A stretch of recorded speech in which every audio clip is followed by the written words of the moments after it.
Hello everyone and welcome back to another Stevetheskull video. In today's video we are going to be doing the 1.1 wild growth update on Longvinter. I am late to the party on this as I've been busy, but better late than never, and hopefully this will help someone be able to learn all the new stuff from the new update.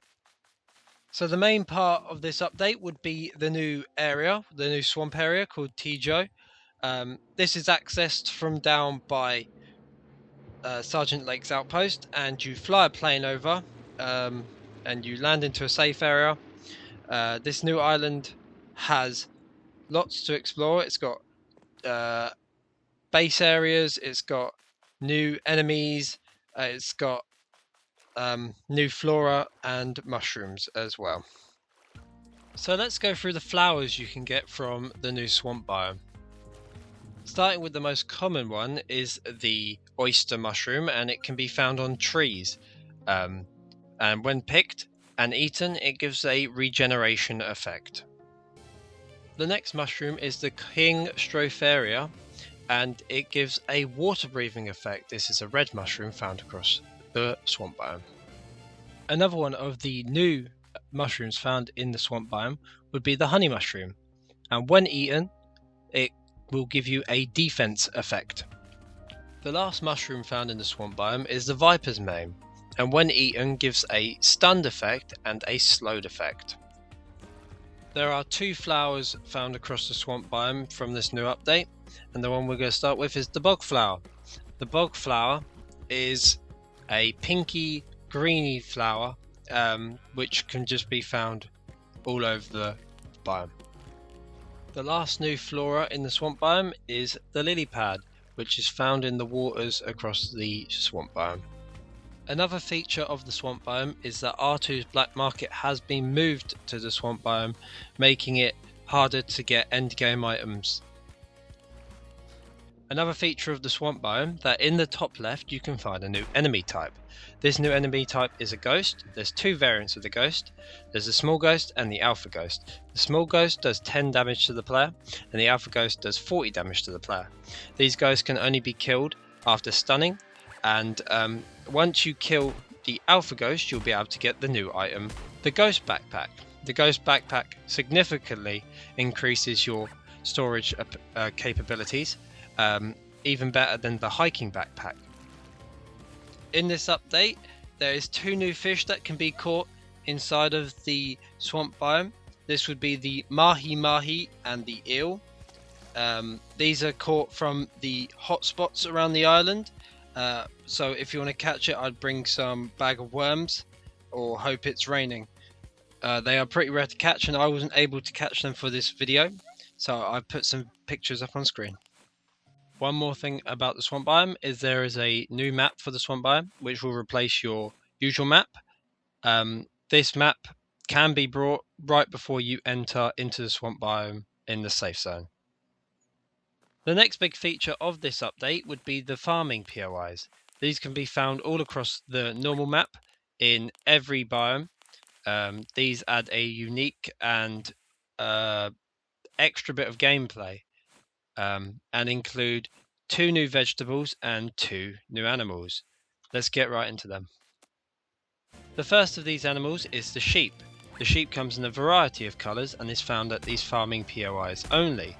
The sheep can be killed and it will give you lamb meat, which can be used in new recipes.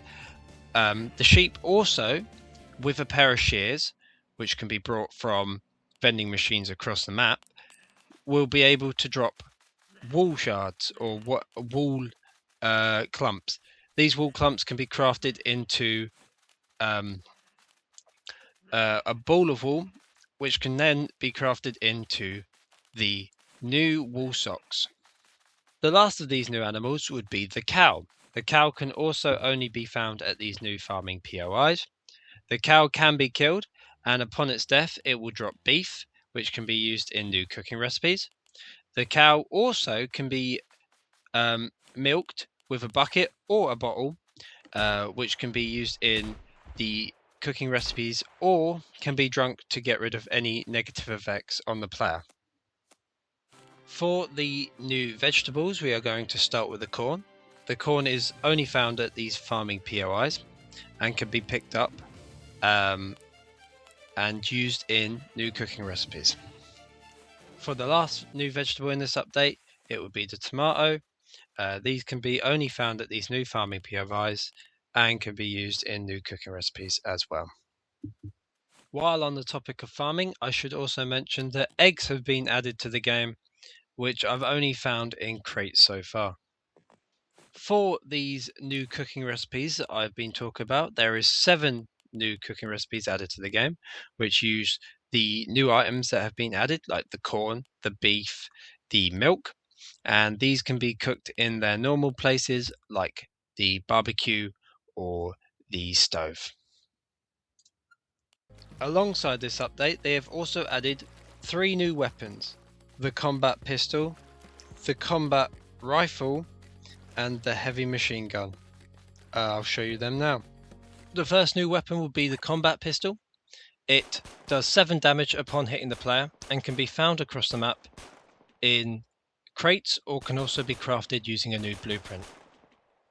The next new weapon is the combat rifle. The combat rifle does 5 damage upon hitting the player and has a really fast fire rate. This can also be found in crates and also crafted using a new blueprint. The last new weapon is the heavy machine gun.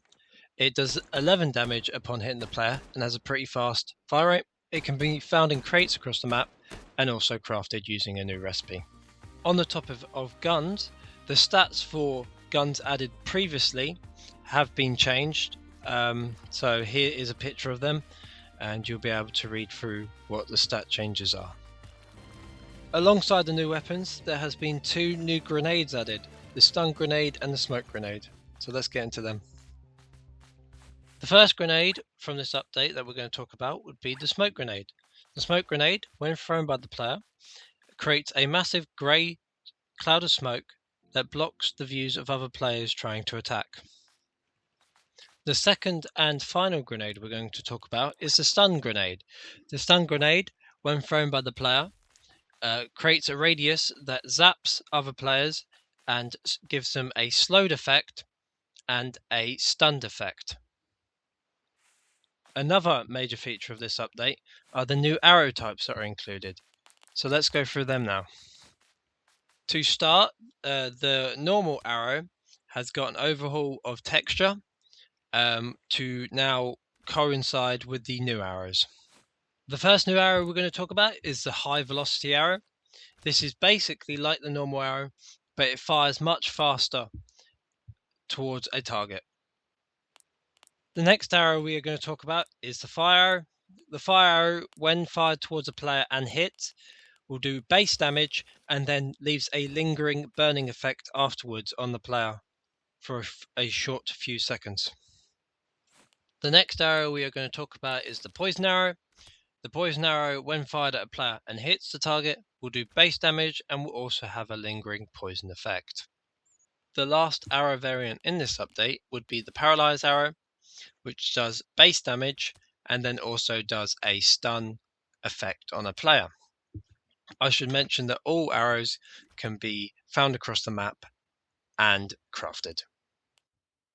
For this last section, we are going to do the extra bits which were added in this update, which don't really fall under any category. One of the extra things that has been added would be the free travel ticket.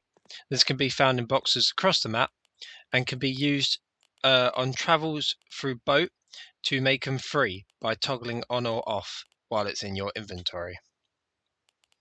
The next feature would be the wool socks. The wool socks can be crafted at a crafting table after getting the blueprint using wool spindles, a tarp, and cotton fabrics. When worn by the player, the wool socks will give 100% frost resistance in the snow biomes. The next feature would be the sleeping bag, which when placed down in the swamp biome will allow the player to have a one-time respawn spot in the swamp biome. The next feature would be the storage wagon, which can be placed down by the player and used to cart items around while walking. You can add items to it and drag it along while walking. Another feature I'd like to touch upon is the teleport gate. I unfortunately wasn't able to get the teleport gate before making this video, but the teleport gate allows you to teleport from one gate to the other gate, and this can go anywhere across the normal map. The last feature I'd like to touch upon is the new minigames that have been added to Sergeant Lake's activity park. There's 2 games that have been added. Gun game, which is a game about once you kill someone, you get a completely new gun, and team deathmatch.